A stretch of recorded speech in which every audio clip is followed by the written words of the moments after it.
Welcome to my channel. ಎಲ್ಲರೂ ಹೇಗಿದ್ದೀರಾ? So ಇವತ್ತಿನ ವಿಡಿಯೋ ಒಂದು ಡಿಟಾಕ್ಸ್ ಡ್ರಿಂಕ್ ಜೊತೆಗೆ ಶುರು ಮಾಡೋಣ ಅಂತ ಮಾಡ್ತಾಯಿದ್ದೀನಿ. ಇವತ್ತಿನ ಡಿಟಾಕ್ಸ್ ಡ್ರಿಂಕು ಆಶ್ಗಡ್ ಮತ್ತು ನೆಲ್ಲಿಕಾಯಿನ ಬಳಸ್ಕೊಂಡು ಮಾಡ್ತಾಯಿದ್ದೀನಿ. ಸೊ ಇದು ಯಾವುದಕ್ಕೆ ಹೆಲ್ಪ್ ಆಗುತ್ತೆ ಅಂದರೆ ಫಸ್ಟ್ ಪಾಯಿಂಟು ವೆಯ್ಟ್ ಲಾಸು. ಹೌದು, ಅದಂತೂ ನಿಜ. ಅದಾದಮೇಲೆ ನೆಕ್ಸ್ಟು ಇದು ನಮ್ಮ ಬ್ಲಡ್ ಶುಗರ್ ಲೆವೆಲ್ನ ಕಂಟ್ರೋಲಲ್ಲಿರುತ್ತೆ. ಆಮೇಲೆ ನೆಕ್ಸ್ಟು ನಿದ್ದೆ ಚೆನ್ನಾಗಿ ಬರುತ್ತೆ ಇದರಿಂದ. ಆಮೇಲೆ ಈ ಆಶ್ಗಡ್ ಜ್ಯೂಸು ನೆಲ್ಲಿಕಾಯಿ ಎರಡನ್ನು ಸೇರಿಸ್ಕೊಂಡು ಮಾಡ್ತಿರೋದ್ರಿಂದ ನಮ್ಮ ಸ್ಕಿನ್ಗೂ ಕೂಡ ತುಂಬ ಒಳ್ಳೆಯದು, ಆಮೇಲೆ ಹೇರ್ಗೂ ಕೂಡ ಒಳ್ಳೆಯದು.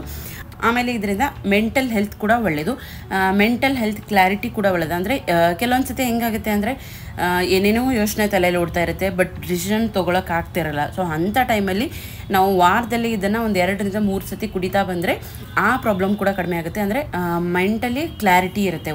ಯಾವುದಾದ್ರೂ ಒಂದು ಡಿಸಿಷನ್ ತೊಗೋಬೇಕಾದ್ರೆ ಒಂದು ಕ್ಲಾರಿಟಿ ಅಂತ ಸಿಗುತ್ತೆ. ಮೆಂಟಲ್ ಹೆಲ್ತ್ಗೂ ಕೂಡ ಒಳ್ಳೆಯದು.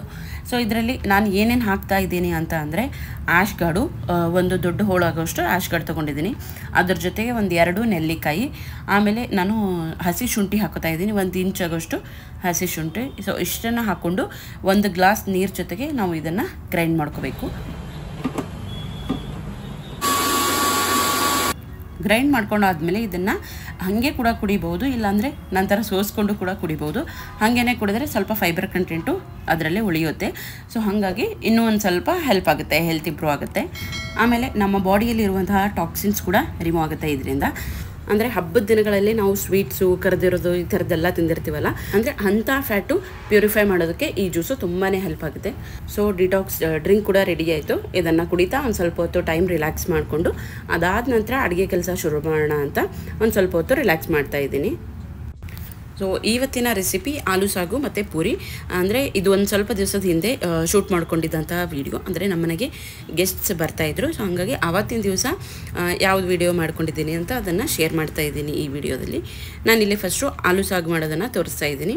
ನಾನು ಅದಕ್ಕೆ ಒಂದು ಪೇಸ್ಟ್ ರೆಡಿ ಮಾಡ್ಕೋಬೇಕು. ಏನೇನೆಲ್ಲ ಹಾಕ್ಕೊಂಡೆ ಅಂತಂದರೆ ಒಣಕೊಬ್ಬರಿ, ಆಮೇಲೆ ಮೆಣಸಿನ್ಕಾಯಿ ಮತ್ತು ಗೋಡಂಬಿ. ಸೊ ಇಷ್ಟನ್ನು ಒಂದು ಸ್ವಲ್ಪ ನೀರು ಹಾಕ್ಕೊಂಡು ಗ್ರೈಂಡ್ ಮಾಡ್ಕೋಬೇಕು. ಆ ಪೇಸ್ಟು ರೆಡಿಯಾದ ನಂತರ ನೆಕ್ಸ್ಟು ಒಗ್ಗರಣೆಗೆ ಒಂದು ಪಾತ್ರೆಯಲ್ಲಿ ಸ್ವಲ್ಪ ಎಣ್ಣೆ, ಜೀರಿಗೆ ಮತ್ತು ಸಾಸಿವೆ, ಆಮೇಲೆ ಕರಿಬೇವು ಸೊಪ್ಪು, ಒಂದು ಸ್ವಲ್ಪ ಅರಿಶಿನ.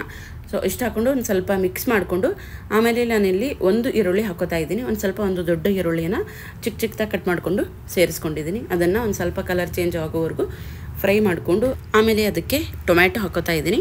ಒಂದು ಸ್ವಲ್ಪ ಮೀಡಿಯಮ್ ಸೈಜಲ್ಲಿ ಕಟ್ ಮಾಡ್ಕೋಬೇಕು ಟೊಮ್ಯಾಟೊ, ಅಂದರೆ ಈ ಸಾಗುಗೆ ಒಂದು ಸ್ವಲ್ಪ ಟೇಸ್ಟ್ ತುಂಬ ಚೆನ್ನಾಗಿ ಬರುತ್ತೆ. ಸೊ ಹಂಗಾಗಿ ಒಂದು ದೊಡ್ಡ ಟೊಮ್ಯಾಟೊವನ್ನು ಮೀಡಿಯಮ್ ಸೈಜಲ್ಲಿ ಕಟ್ ಮಾಡಿಕೊಂಡು ಹಾಕ್ಕೊಂಡಿದ್ದೀನಿ. 1-2 ನಿಮಿಷ ಮುಚ್ಚಿಡಬೇಕು, ಅಂದರೆ ಟೊಮೆಟೊ ಎಲ್ಲನೂ ಚೆನ್ನಾಗಿ ಬೇಯುತ್ತೆ. ಅದಾದ ನಂತರ ಒಂದು ಮಿಕ್ಸನ್ನು ಮಾಡಿ ನೆಕ್ಸ್ಟು ನಾವು ಮಾಡಿಟ್ಕೊಂಡಿದ್ವಲ್ಲ ಪೇಸ್ಟು, ಅದನ್ನು ಸೇರಿಸ್ಕೋಬೇಕು ಇದಕ್ಕೆ.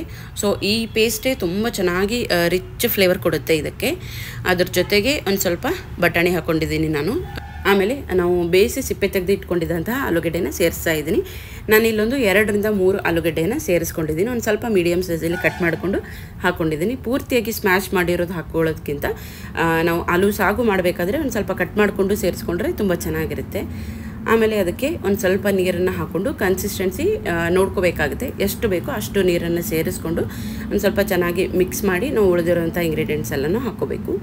ನಾನಿಲ್ಲಿ ರುಚಿಗೆ ತಕ್ಕಷ್ಟು ಉಪ್ಪು, ಆಮೇಲೆ ಅದರ ಜೊತೆಗೆ ಒಂದು ಸ್ವಲ್ಪ ಜೀರಿಗೆ ಪುಡಿ ಹಾಕೋತಾ ಇದ್ದೀನಿ. ನಾನೊಂದು ಚಿಕ್ಕ ಸ್ಪೂನಲ್ಲಿ ಜೀರಿಗೆ ಪುಡಿ, ಆಮೇಲೆ ಒಂದು ಸ್ವಲ್ಪ ಅಚ್ಚ ಪುಡಿ. ಯಾಕಂದರೆ ನಾವು ಹಸಿ ಮೆಣಸಿನ್ಕಾಯಿ ಕೂಡ ಸೇರಿಸ್ಕೊಂಡಿದ್ವಿ, ಹಾಗಾಗಿ ಅಚ್ಚ ಪುಡಿ ಒಂದು ಸ್ವಲ್ಪ ಟೇಸ್ಟ್ಗೆ ಹಾಕೋಬೇಕು ಅಷ್ಟೇ. ಆಮೇಲೆ ಅದರ ಜೊತೆಗೆ ಒಂದು ಸ್ವಲ್ಪ ಬೆಲ್ಲ ಸೇರಿಸ್ಕೊಂಡಿದ್ದೀನಿ, ಯಾಕಂದರೆ ಟೊಮ್ಯಾಟೊ ಕೂಡ ಸೇರಿಸ್ಕೊಂಡಿದ್ವಲ್ಲ. ಸೊ ಹಾಗಾಗಿ ಬೆಲ್ಲನ ಹಾಕ್ಕೊಂಡ್ರೆ ತುಂಬ ಚೆನ್ನಾಗಿರುತ್ತೆ ಫ್ಲೇವರು. ಲಾಸ್ಟಲ್ಲಿ ಒಂದು ಸ್ವಲ್ಪ ಕೊತ್ತಂಬರಿ ಸೊಪ್ಪು ಹಾಕ್ಕೊಂಡು ಒಂದು ಮಿಕ್ಸ್ ಮಾಡಿಬಿಟ್ರೆ ಆಲೂ ಸಾಗು ರೆಡಿ ಆಯಿತು. ಸಿಂಪಲ್ ಆಗಿರುವಂತಹ ಆಲೂ ಸಾಗು ರೆಡಿ. ಪೂರಿಗೆ ಬೆಸ್ಟ್ ಕಾಂಬಿನೇಷನ್ ಇದು. ಇವಾಗ ನೆಕ್ಸ್ಟು ಪೂರಿಯನ್ನು ಮಾಡ್ಕೋತಾ ಇದ್ದೀನಿ. ಸೊ ಅದಕ್ಕೆ ಒಂದು 2 ಕಪ್ ಆಗೋಷ್ಟು ಗೋಧಿ ಹಿಟ್ಟು, 1 ಕಪ್ ಆಗೋಷ್ಟು ಚಿರೋಟಿ ರವೆ. ಸೊ ಇಷ್ಟು ಹಾಕ್ಕೊಂಡು ಒಂದು ಸ್ವಲ್ಪ ಉಪ್ಪು ಹಾಕ್ಕೊಂಡು ಒಂದು ಅರ್ಧ ಸ್ಪೂನ್ ಆಗೋಷ್ಟು ಸಕ್ಕರೆ ಹಾಕ್ಕೊಂಡಿದ್ದೀನಿ ನಾನು.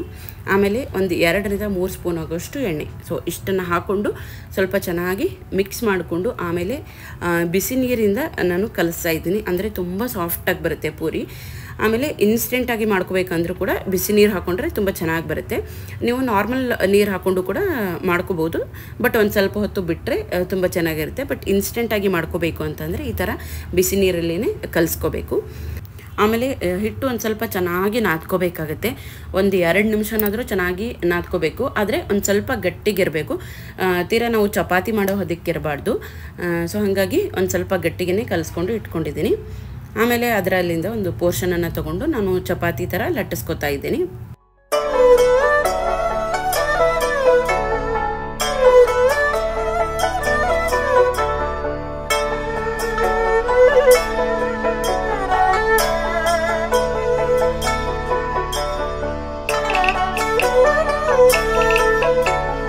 ಈ ಥರ ಚಪಾತಿ ಲಟ್ಟಿಸ್ಕೊಂಡು ಅದಾದ ನಂತರ ಅದ್ರ ಮೇಲೆ ಯಾವುದಾದ್ರೂ ಒಂದು ಮುಚ್ಚಳನ ತೊಗೊಂಡು ಈ ಥರ ಶೇಪ್ ಮಾಡಿದ್ರೆ ಬೇಗನೂ ಆಗುತ್ತೆ, ಆಮೇಲೆ ಒಂದೇ ಶೇಪಲ್ಲಿ ಕೂಡ ಇರುತ್ತೆ ಅಂತ.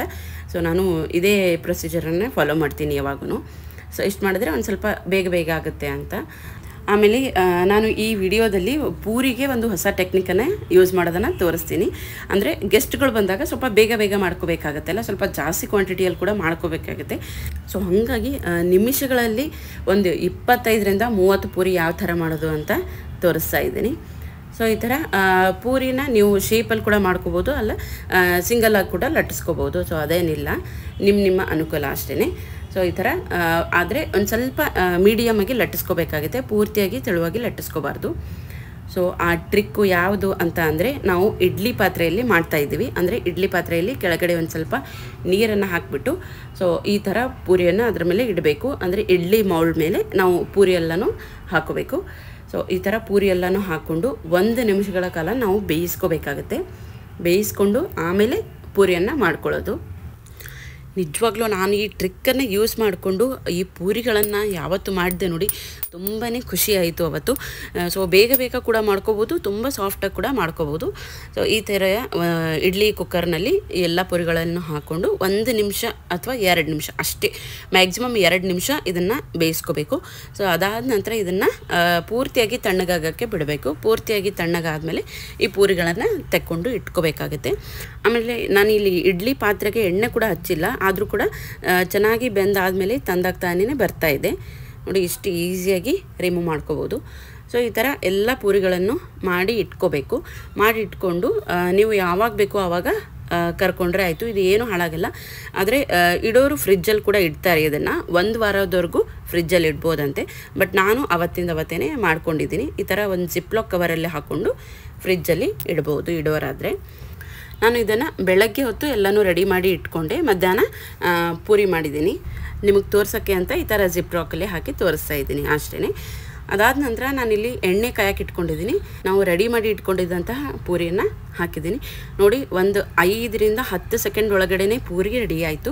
ತುಂಬ ಈಸಿಯಾಗಿ ಮಾಡ್ಕೋಬೋದು, ಆಮೇಲೆ ತುಂಬ ಚೆನ್ನಾಗಿ ಕೂಡ ಮಾಡ್ಕೋಬೋದು. ಅಂದರೆ ನಾವು ಇದರಲ್ಲಿ ಸಕ್ಕರೆ ಹಾಕಿದ್ದೀವಲ್ಲ, ಸೊ ಹಂಗಾಗಿ ಕಲರ್ ಕೂಡ ತುಂಬ ಚೆನ್ನಾಗಿ ಬರುತ್ತೆ.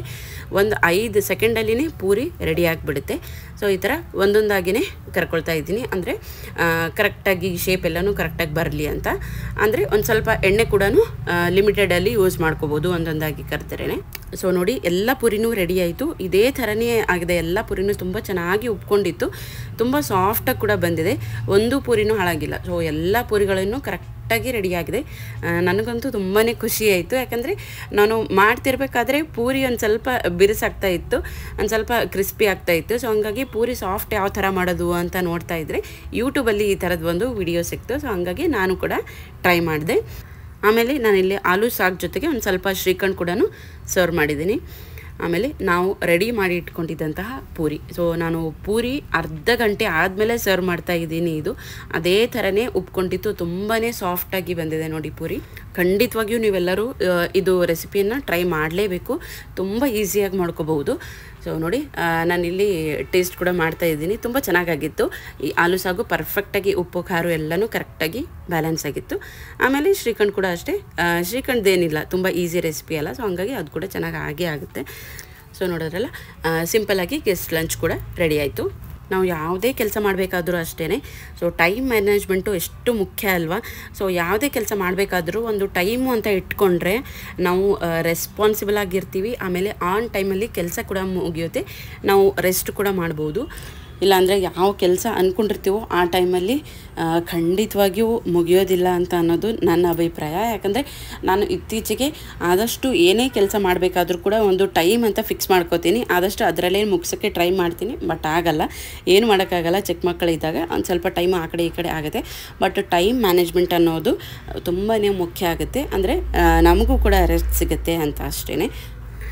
ಸೊ ಈ ಕಡೆ ಒಂದು ಸ್ವಲ್ಪ ಗ್ರಾಸರೀಸ್ ರೀಫಿಲಿಂಗ್ ಕೂಡ ಇತ್ತಲ್ಲ, ಆ ಕೆಲಸ ಕೂಡ ಮುಗಿಸ್ಕೊಂಡು ಬಿಡೋಣ ಅಂತ ಮಾಡ್ತಾಯಿದ್ದೀನಿ. ಅಂದರೆ ಯಾವಾಗ ಅಡುಗೆ ಮನೆಯಲ್ಲಿ ಇರ್ತೀವೋ ಒಂದು ಸ್ವಲ್ಪ ಫ್ರೀ ಟೈಮ್ ಸಿಕ್ಕಿದ್ರೂ ಕೂಡ ಸೊ ಆ ಟೈಮಲ್ಲಿ ಈ ಥರದ ಕೆಲಸಗಳೆಲ್ಲ ಮಾಡ್ಕೊಂಡ್ಬಿಟ್ರೆ ಅಡುಗೆ ಮನೆಗೆ ಪದೇ ಪದೇ ಬರೋದು ಹತ್ತಲ್ಲ. ನಾನು ಅಡುಗೆಗೆ ಪಿಂಕ್ ಸಾಲ್ಟು ಮತ್ತು ವೈಟ್ ಸಾಲ್ಟು ಎರಡನ್ನೂ ಕೂಡ ಯೂಸ್ ಮಾಡ್ತೀನಿ. ಅದ್ರ ಬಗ್ಗೆ ಒಂದಷ್ಟು ಇನ್ಫಾರ್ಮೇಷನ್ನು ನನಗೆ ಗೊತ್ತಿರೋದು ವಿಡಿಯೋದಲ್ಲಿ ಶೇರ್ ಮಾಡೋಣ ಅಂತ ಇವತ್ತು ಶೇರ್ ಮಾಡ್ಕೋತಾ ಇದ್ದೀನಿ. ವೈಟ್ ಸಾಲ್ಟು ಮತ್ತು ಪಿಂಕ್ ಸಾಲ್ಟಲ್ಲಿ ಮೇಜರ್ ಡಿಫ್ರೆನ್ಸ್ ಏನು ಅಂತ ಅಂದರೆ, ವೈಟ್ ಸಾಲ್ಟಲ್ಲಿ ಈ ಮಿನರಲ್ಸ್ ಎಲ್ಲನೂ ಲಾಸ್ ಆಗಿರುತ್ತೆ, ಅಂದರೆ ಪ್ರೊಸೆಸ್ಸು ತುಂಬ ಜಾಸ್ತಿ ಮಾಡಿರ್ತಾರೆ. ಆಮೇಲೆ ಈ ಪಿಂಕ್ ಸಾಲ್ಟಲ್ಲಿ ಎಲ್ಲ ಮಿನರಲ್ಸ್ ಕೂಡ ಹಾಗೆ ಇರುತ್ತೆ. ಸೊ ಹಾಗಾಗಿ ಇದೊಂದು ದೊಡ್ಡ ಮೇಜರ್ ಡಿಫ್ರೆನ್ಸ್ ಅಂತಲೇ ಹೇಳ್ಬೋದು. ಆಮೇಲೆ ವೈಟ್ ಸಾಲ್ಟಲ್ಲಿ ಆರ್ಟಿಫಿಷಿಯಲಿ ಅಯೋಡೈಸ್ಡ್ ಇರುತ್ತೆ, ಈ ಪಿಂಕ್ ಸಾಲ್ಟಲ್ಲಿ ನ್ಯಾಚುರಲ್ ಆಗಿ ಅಯೋಡೈಸ್ಡ್ ಲೆವೆಲ್ ಇರುತ್ತೆ.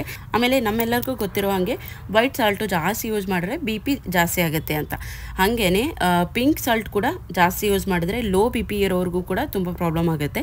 ಸೊ ಹಾಗಾಗಿ ಇದ್ರ ಬಗ್ಗೆ ತಿಳ್ಕೊಂಡು ಯೂಸ್ ಮಾಡ್ಕೊಳ್ಳಿ ಅಷ್ಟೇ. ಆಮೇಲೆ ಪಿಂಕ್ ಸಾಲ್ಟು ಇನ್ನೊಂದು ಮೇಜರ್ ಬೆನಿಫಿಟ್ ಏನು ಅಂತ ಅಂದರೆ, ರೆಸ್ಟ್ಫುಲ್ ಆಗಿರುವಂತಹ ಸ್ಲೀಪ್ ಸಿಗುತ್ತೆ ನಮಗೆ ಪಿಂಕ್ ಸಾಲ್ಟ್ ಯೂಸ್ ಮಾಡೋದ್ರಿಂದ. ಆಮೇಲೆ ಇದು ನಮ್ಮ ಹೆಲ್ದಿ ಆಗಿರುವಂತಹ pH ಲೆವೆಲ್ ಕೂಡ ಇಂಪ್ರೂವ್ ಮಾಡುತ್ತೆ ಬಾಡಿಯಲ್ಲಿ. ಅಂದರೆ ವೈಟ್ ಸಾಲ್ಟು ಬರೀ ಕೆಟ್ಟಿದೆ ಅಂತ ಅಲ್ಲ, it contains vitamin K also. ಅಂದರೆ ಬ್ಲಡ್ ಕ್ಲಾಟಿಂಗ್ ಅದೆಲ್ಲ ಆಗಿರುತ್ತಲ್ಲ, ಸೊ ಅದಕ್ಕೆ ಕೂಡ ಇದು ಹೆಲ್ಪ್ ಮಾಡುತ್ತೆ. ಆಮೇಲೆ ಬೋನ್ ಹೆಲ್ತ್ಗೆ ಈ ವೈಟ್ ಸಾಲ್ಟಿನಿ ತುಂಬಾ ಹೆಲ್ಪ್ ಮಾಡುತ್ತೆ. ಸೊ ಹಾಗಾಗಿ ನಾನು ಅಡುಗೆಯಲ್ಲಿ ಎರಡನ್ನೂ ಮಾಡ್ರೇಟಾಗಿ ಯೂಸ್ ಮಾಡ್ತೀನಿ, ಪಿಂಕ್ ಸಾಲ್ಟ್ ಮತ್ತು ವೈಟ್ ಸಾಲ್ಟು. ಸೊ ಇಷ್ಟು ನನಗೆ ಗೊತ್ತಿರುವಂತಹ ಇನ್ಫಾರ್ಮೇಷನ್ನು ಈ ಪಿಂಕ್ ಸಾಲ್ಟ್ ಬಗ್ಗೆ.